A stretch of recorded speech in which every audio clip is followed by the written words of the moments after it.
ভাগ্য যেন সুপ্রসন্ন হয় সেজন্য আমাদের দেশে মানুষ শবে বরাতে মসজিদে হুমড়ি খেয়ে পড়ে, ঠিক না ঠিক? কারণ আমরা মনে করি যে লাইলাতুল বরাতে বা শবে বরাতে মধ্য শাবান রাতে ভাগ্য নির্ধারণ হয়। অতএব এই রাতে মসজিদে সবচাইতে বেশি মানুষ সমবেত হয়ে কান্নাকাটি, দোয়া দুরূদ, জিকির আজকার বছরের অন্য কোনো রাতে অন্য কোনো সময় মসজিদে এমনকি বাসা বাড়িতে এত ইবাদত বন্দি করতে দেখা যায়। তো এই রাত্রে এত মানুষ কেন আসে? আল্লাহু আলাম, বাহ্যিক দৃষ্টিতে এটাই মনে হয় যে এই রাতে এত মানুষের ভিড় এই জন্য হয় যে এই রাতে এসে একটু আল্লাহর কাছে কান্নাকাটি করে আল্লাহকে একটু কোন রকম যদি আমি একটু চেষ্টা করে বাইলটা আমার পক্ষে ভাগ্যটারে লেখাই নিতে পারি, তাইলে সারা বছর আমার আর পায় কে, ঠিক না ঠিক? অথচ বছরের ইবাদতের জন্য সবচেয়ে সেরা এবং শ্রেষ্ঠ রাত কোনটা? লাইলাতুল কদর, শবে কদর রমজানের শেষ দশকে আছে। সেই রাতে ইবাদতের জন্য এত চেষ্টা আমাদের হয় না। ভাইরা আমার, আপনার ভাগ্যে ভালো কিছু লেখা হোক এটা যদি আপনি চান, প্রথম কথা হলো ভাগ্য লেখনটা কখন হয়? সূরা দুখানের আয়াত থেকে বোঝা যায় এটা লাইলাতুল কদরে হয়। কারণ আল্লাহ বলেছেন কোরআশে এখানে 1 থেকে 4 আয়াতগুলোর মধ্যে আছে, শুরুর 2-3টা আয়াতের মধ্যে আল্লাহ বলেছেন ইন্না আনজালনাহু ফি লাইলাতিন মুবারাকাহ, আমি এই কোরআনকে একটা বরকতময় রাতে নাজিল করেছি। সে রাতটা কোনটা? কোরআন নাজিল হয়েছে কোন রাতে? লাইলাতুল কদরে। দলিল আল্লাহ কোরআনেই বলেছেন ইন্না আনজালনাহু ফি লাইলাতিল কদর, লাইলাতুল কদরে কোরআন নাজিল করেছি। তাহলে যেই রাতে কোরআন নাজিল করেছি আল্লাহ এর পরের আয়াতে বলছেন ফিহা ইউফরাকু কুল্লু আমরিন হাকিম, সে রাতে সব গুরুত্বপূর্ণ বিষয়গুলো ধার্য করা হয়, ফরক করা হয়। তাহলে ভাগ্য নির্ধারণটা হয় মূলত লাইলাতুল, যদিও বান্দাকে সৃষ্টি করার 50,000 বছর আগে আল্লাহ তাআলা অনেক কিছু তাকদীর ঠিক করে রেখেছেন। সেটার আবার বাৎসরিক যে বাজেট সেটা হয়ে থাকে লাইলাতুল কদরে। যাই হোক, শবে বরাতে ভাগ্য নির্ধারণ হওয়ার ব্যাপারে যে সমস্ত বর্ণনা আছে সেগুলোর কোনোটি সহি বা বিশুদ্ধতার মানদণ্ডে উত্তীর্ণ নয়। এবার আসি মূল বিষয় যে ভাগ্য সুপ্রসন্ন হবে কিভাবে। আল্লাহ আপনার কপালে ভালো কিছু লিখবেন কি করলে?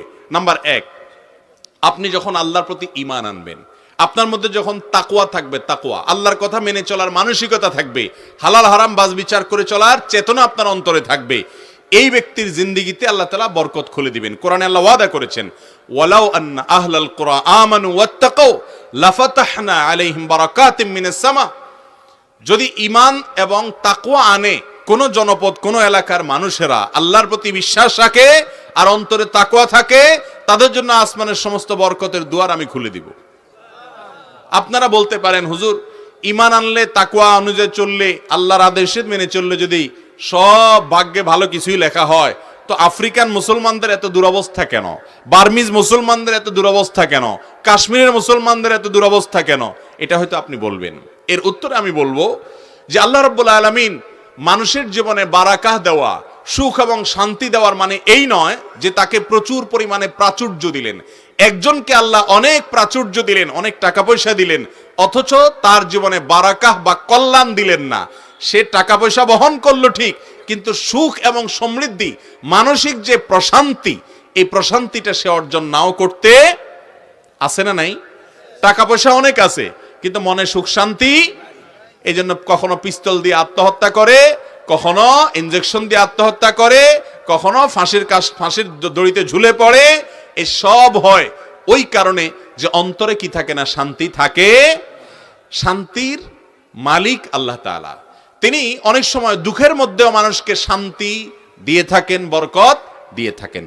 প্রকৃত কল্যাণের অধিকারী যদি হতে চান, আপনার কপালে কল্যাণ লেখা হোক এটা যদি চান, তাহলে আপনাকে আল্লাহর প্রতি ঈমান এবং তাকওয়া আনার চেষ্টা করতে হবে। ভাইরা আমার, আমাদের দেশে বেশিরভাগ মুসলমানরা বা সারা দুনিয়াতেই আমরা মনে করি যে আল্লাহ আমাকে এক গাদা টাকা দিয়ে দিলে, অনেকগুলো সম্পদ দিয়ে দিলে, বিশাল ব্যাংক ব্যালেন্স হয়ে গেলে, অনেক জমি জমা হয়ে গেলে, অনেক পাওয়ার হয়ে গেলে আমি বোধহয় আল্লাহর প্রিয় পাত্র হয়ে গেলাম। মনে রাখবেন, ফেরাউনকে আল্লাহ তাআলা অনেক ক্ষমতা দিয়েছেন, কারুনকে অনেক সম্পদ দিয়েছেন, নমরুদকে অনেক প্রতিপত্তি দিয়েছেন, কিন্তু এর কোনোটি তার কল্যাণ আনতে পারে। এই সমাজে বহু মানুষ আছে অনেক সম্পদ প্রভাব নিয়ে চলে, কিন্তু মানসিক প্রশান্তি নাই, আল্লাহ তাআলা তাকে কল্যাণ। আবার অনেক গরিব মানুষ আছে, আল্লাহ তাআলা তাকে অনেক সুখে রেখেছেন। এই জন্য ওই আল্লাহর বান্দা তিনি সুখী মানুষ, অথচ সম্পদ নাই। এই জন্য সুখের সাথে সবসময় সম্পদের সম্পর্ক থাকে। একবার বলে এক রাজা, তিনি রাস্তা বের হয়েছেন সুখী মানুষের জামা নেয়ার জন্য। তো একবার খুঁজতে খুঁজতে খুঁজতে এক লোক পাইছে, তার গায়ে ছালার একটা চট আছে। তো দেখলো যে লোকটা রাস্তার ধারে শুয়ে নাক টেনে ঘুমায়, পাশ দিয়ে ট্রাক যায়, বাস যায়, কোনো তার বিহিত নাই, ঘুম আর ঘুম, শান্তি আর শান্তি। তখন লোকটা চিন্তা করলো যে কি খাইছে না খাইছে, তারপরে এত আরামের ঘুমটা যদি আরামের হয়, লোকটার মনে শান্তি আছে, এটা বুঝাই যায়। লোকটা ঘুম থেকে উঠার পর বললেন, ভাই আপনার মনে কোনো অশান্তি আছে? কয়, না, কোনো অশান্তি নাই, রাজ্যের সব সুখ আল্লাহ আমাকে দিয়েছে, কোনো টেনশন বলতে কিচ্ছু নাই আমার। বলে যে ভাই, তাহলে আপনার এই যে গায়ে যে চটটা আছে এটা আমাকে দিয়ে দেন, বিনিময়ে আপনাকে আমি এত লাখ টাকা দেব। আমার কোনো শান্তি পাইতেছি না ভাই, ঘুম আসে না, ঘুমের বড়ি খেয়েও ঘুম আসে না, আর অশান্তি, ডিপ্রেশন, এগুলো আমাকে সারাক্ষণ তাড়া করে। মানুষ দেখে যে আমি অনেক সুখে আছি, আসলে সুখ জিনিসটা আমাকে আল্লাহ তাআলা দেন নাই। কিছু ভোগ করি, বাট সে ভোগে আমাকে তৃপ্তি দিতে পারে না। তখন সেই চটালা রাস্তার পাশে শুয়ে থাকা গরিব মানুষটা নাকি তার গায়ের চটটা খুলে তাকে দিছে, বিনিময়ে ওই ভদ্রলোক অনেকগুলো টাকা তাকে দিয়ে গেছে। টাকা দেওয়ার পর এই ভদ্রলোক এই টাকাগুলা চিন্তায়, কি করবে, কোথায় রাখবে, কে নিয়ে যায়, কে না নিয়ে যায়, কে ডাকাতি করে, এই টেনশনে এবার এর ঘুম হারাম হয়ে গেছে। এবার সে ওই লোকরে খুঁজতে খুঁজতে খুঁজতে অনেক কষ্ট করে পাইছে, পায়া বলে, ভাই এই নেন তোমার টাকা। তারে টাকা ছুড়ে মেরে দিয়ে বলছে, ভাই এই নেন আপনার টাকা, আল্লাহর হস্তে আমার সেই চটটা ফেরত দেন, আপনার এই টাকা আমার ঘুম এবার হারাম করে দিস। ভাইরা আমার, কথা কিন্তু বাস্তব। আল্লাহ তাআলা যাকে শান্তি দিবেন না, সম্পদের পাহাড় দিয়েও শান্তি দিবেন না। শান্তি কিন্তু আল্লাহর আনুগত্যে আছে। অতএব আপনার ভাগ্যে আপনি যদি কল্যাণ চান, টাকা চান না কল্যাণ চান? কল্যাণ চান। সুখ চান না পয়সা চান? যদি সুখ এবং কল্যাণ চান, প্রথম কাজ হলো ঈমান এবং তাকওয়া লালন করতে হবে। মুত্তাকিরা কষ্টের মধ্যেও হাসে, দুঃখের মধ্যেও হাসে। নমরুদ প্রাসাদে থেকেও শান্তি পায়নি, ইব্রাহিম আলাইহিস সালাম অগ্নিকুণ্ডে থেকেও শান্তি পেয়েছেন। অতএব আপনি যদি সুখ এবং শান্তি চান, আপনার ভাগ্যে কল্যাণটা লেখক আল্লাহ তাআলা, সুখটা লেখক আল্লাহ তাআলা, যদি চান আল্লাহর প্রিয় বান্দা হওয়ার চেষ্টা করেন। ভাইরা আমার, আমরা যারা এক রাতে ইবাদত বন্দি করে ভাগ্যটা নিজের পক্ষে লিখে ফেলতে চাই, তাদের এক্সাম্পলটা কি জানেন? তাদের এক্সাম্পল, তাদের উপমা হলো, একজনের চেয়ারম্যান সাহেবের ইলেকশনের আগে ধারে কাছেও ছিল না, কোনো কাজে তিনি ছিলেন না, এরকম একজন কর্মী আছে। সে ইলেকশনে চেয়ারম্যান সাহেব জিতার পরে এবার চেয়ারম্যান সাহেবের নারায় তাকবীর দিতে দিতে, স্লোগান দিতে আয়সা ইউনিয়ন পরিষদে হাজির হয়ে গেছে। এখন সব কিছুতে সে সামনে সামনে থাকে। আরেকজন, সে সারা বছর পুরা নির্বাচনের মৌসুমে চেয়ারম্যান সাহেবের ইলেকশনের জন্য অনেক কাজ করছে, খাটাখাটনি করছে, অনেক পরিশ্রম করছে। এই দুইজনের মধ্যে চেয়ারম্যান সাহেব গম টম নিজে যা পাবেন, এখান থেকে যদি কোনো দুর্নীতি চুরি টুরি করার সুযোগ দেয়, অথবা বৈধভাবে কোনো সুযোগ দেয়, বা নিজের কাছে রাখে, আপন বানায়, কারে বানাবে? প্রথমটারে না দ্বিতীয়টারে? যে আমার ক্যাম্পাস করেছে, যে আমার সারা বছর কাজ করেছে তাকে, নাকি যে জিতার পরে আয়সা একদিনের জন্য আয়সা ভালো হওয়ার চেষ্টা করতেছে তাকে? সারা বছরেরটাকে না? আপনি কিভাবে আশা করেন যে সারা বছর নামাজ কালাম পড়বেন না, আল্লাহর কোনো কথা মানবেন না, এক রাতে এসে মসজিদে কান্নাকাটি করে ভাগ্য সব ঠিক করে ফেলাবেন? কিভাবে আশা করেন আপনি? কথা ঠিক না? ঠিক। অতএব ভাগ্য আমাদের জন্য যাতে সহায় হয়, আল্লাহ যেন আমাদের কপালে ভালো কিছু লেখেন, এটার জন্য এক রাত নয়, সারা বছর আল্লাহর আনুগত্য করার, আল্লাহর কথা মেনে চলার প্রতিজ্ঞা করতে হবে। নাম্বার 2, আত্মীয়তার বন্ধন রক্ষা করা। এটা ভাগ্য সুপ্রসন্ন হওয়া, কপালে ভালো কিছু লেখা হওয়ার অন্যতম একটা বড় কারণ। নবী করিম সাল্লাল্লাহু আলাইহি সাল্লাম বলেছেন বুখারীর হাদিসে, মান সাররাহু আন ইউবসাতা লাহু ফি রিজকি আও ইউনসালাহু ফি আসারি ফালিয়াসিল রাহিমা। যে ব্যক্তি চায় তার রিজিক আল্লাহ তাআলা অনেক বাড়িয়ে দেখ, রিজিকে বরকত হোক, কল্যাণ হোক, তার হায়াত এবং জীবনে বরকত হোক, এটা যদি কেউ চায়, তাহলে সে যেন আত্মীয়তার বন্ধনগুলো রক্ষা করে। রক্ত সম্পর্কীয় আত্মীয়, ভাই বেরাদার, আপনার বোন, ভাতিজা, আপনার ফুফু, আপনার চাচা, আপনার মামা, খালা, এই যে রক্ত সম্পর্কীয় মানুষগুলো আছেন, বাবা মা তো বটেই, এই মানুষগুলোর সাথে যদি আপনি খুব বেশি যোগাযোগ রাখেন, সংযুক্ত রাখেন, সম্পৃক্ত থাকেন, ভালো সম্পর্ক রাখেন, হাই হ্যালো রাখেন, সাধ্য অনুযায়ী পাশে দাঁড়ান, আর কিছু না হোক সম্পর্ক যেন খারাপ না হয় সে চেষ্টা করেন, তাহলে আপনার জীবনে বরকত নেমে আসবে ইনশাআল্লাহ। তৃতীয়ত, আপনার ভাগ্যে ভালো কিছু লেখা হবে যদি আপনি আল্লাহর প্রশংসা করতে শিখেন, শুকরিয়া আদায় করতে শিখেন। আল্লাহ বলেছেন, লা ইন শাকারতুম লা আযীদান্নাকুম, যদি তোমরা আমার কোনো নিয়ামত পাওয়ার পর কৃতজ্ঞতা আদায় করো, আলহামদুলিল্লাহ বলো, শুকর আদায় করো, যে নিয়ামত পাইছো এটাকে আমি আরো বাড়াই দিব। অতএব যা পেয়েছেন, আল্লাহ যা দিয়েছে, অন্যকে কি দিয়েছে এটা নয়, আপনাকে যা দিয়েছে এজন্য মন খুলে আল্লাহকে শুকর আদায় করে বলেন, আল্লাহ অনেকে তো এটাও পায় নাই, আমি যেটা পেয়েছি, অতএব আপনি যে দিয়েছেন এজন্য আপনার প্রশংসা। এই প্রশংসা করা মানে হলো আপনার নিয়ামত আরো বৃদ্ধি হয় ইনশাআল্লাহ। অতএব অনেক মানুষ আছে নিয়ামত না পাইলে, একটু এদিক সেদিক হলে, একটু কম পাইলে অস্থির হয়ে যায়, নাশকর হয়ে যায়। ভালো করে শুনে রাখেন, এই পৃথিবীতে নাশকরকে কখনো আল্লাহ তাআলা নিয়ামত দেন না। বহুত নাশকর আছে দেখবেন সারা জীবন হাউতাস করে, নাই নাই কিছু হলো না রে, গেল না রে, শেষ হলো রে, কপাল পড়ে, আমি শেষ হয়ে গেলাম, ধ্বংস হয়ে গেলাম, ভাগ্যরে গালিগালাজ করে, এগুলো সারা জীবন কপাল পড়াই থাকে। আর যারা যা পাইছে এটার উপর শুকর আদায় করে, আল্লাহ তাদের নিয়ামত বাড়িয়ে দেন। অতএব 3 নম্বর আমল হলো ভাগ্যে ভালো কিছু লেখার জন্য আল্লাহর প্রশংসা করা, যা পাইছে এটা শুকর আদায় করা। 4 নম্বর হলো সাদাকা করা, দান। দানে ধন বাড়ে।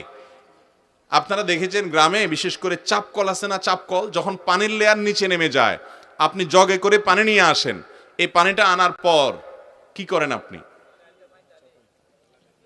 আপনি কি সেগুলা ঢেলে আরো চাপ দেন, নাকি বলেন না বাবা যেটুকু আছে এটুকু আমার কাছে থাকুক, যদি মোটেও পানি না ওঠে তাহলে কি হবে, তার সাথে যেটুকু আছে এটুকু আমি ধরে রাখি, এটা করে কেউ?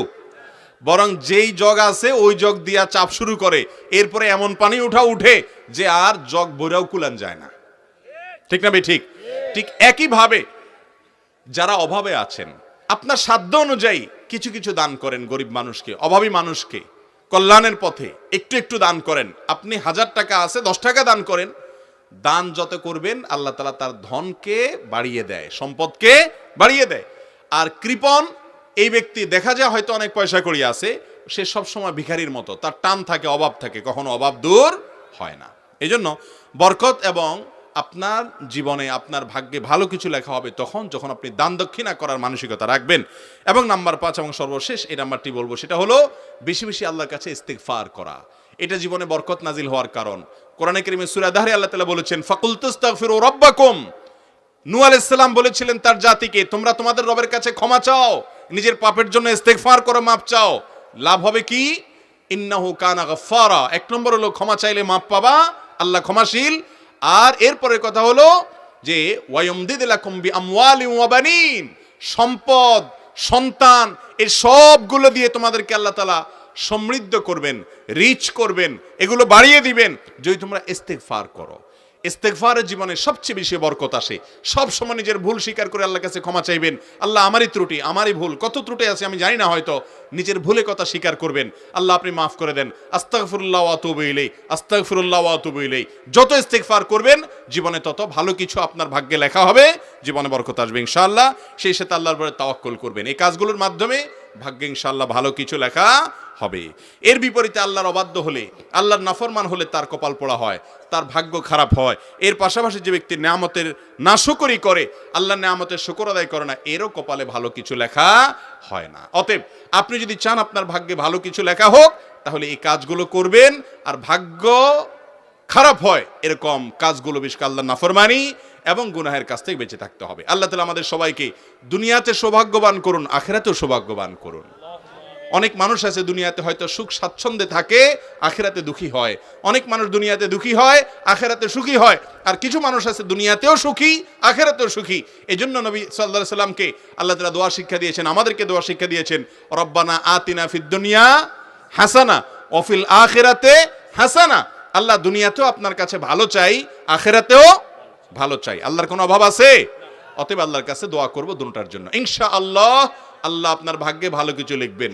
যদি আপনার ভাগ্যে ভালো কিছু দেখতে না পান, ধৈর্য ধারণ করবেন, অস্থির হবেন না, কারণ আল্লাহ তাআলা অনেক সময় পরীক্ষা করেন, এরপরে দেন। আল্লাহ তাআলা আমাদের সবাইকে মেনে চলার তৌফিক দান করুন।